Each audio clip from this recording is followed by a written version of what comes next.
Good afternoon, Rich. Here's your old starter, the old starter solenoid, which, as we talked about, is just a larger switch. I could not replace the solenoid with the push-button type. We could not find a push-button type solenoid.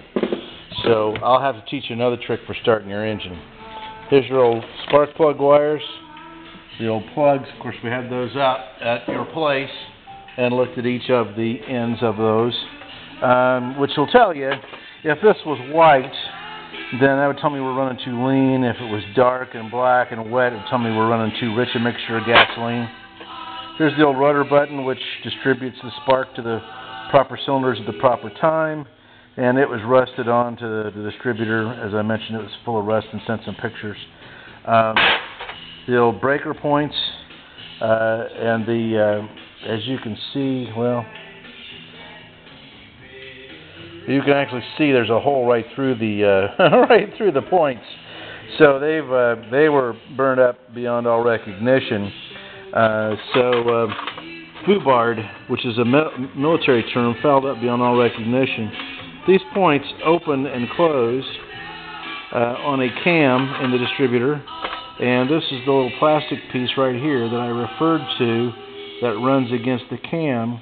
And if that was to wear down, then as that wears down, then this points adjustment, the gap adjustment, changes, and so it will be constantly changing if we didn't polish out the lobes.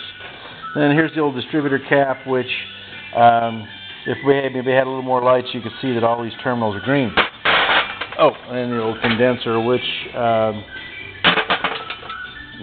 well, it keeps the spark from burning the points. So long as it's working correctly. Okay, so, nope, that's not yours. That's another 56, though. It's a Holiday. And we did deck seams on it. Oh, you might want to look at this and get inspired. How about that? That's what yours can look like. Okay, all right. So, I got you set up out here on the Fake-A-Lake. And I have been running it. I had to adjust the choke. It has an automatic choke. I had to adjust that. And also had to adjust the idle mixture on the carburetor. And I'm going to show you a little trick as to how you can actually show you how you can start your engine if all your electrical systems other than your battery and your cables fail.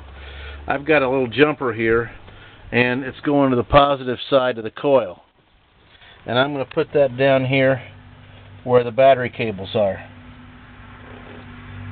Well, I think I am. That's my ignition. That's the same as turning the ignition key switch to the first position. And then on the solenoid, I have a little switch. I think you saw the switch that I had. They're about $10, maybe less, at the auto parts store. I believe I had this switch at your shop, at your house. So we've just started your engine. What do you think about that for starting? Here's the choke I had to adjust. This is the mechanism. There's a butterfly inside here that is the choke that got adjusted. It seems, and we got oil pressure, and also the charging system also was operating earlier.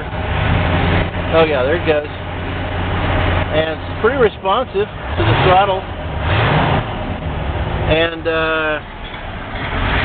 it idles about 700 RPM, which is what it's supposed to idle at.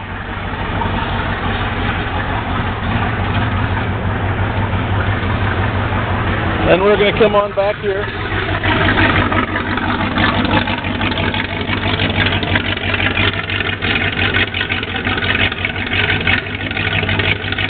Here he is, the lucky penny.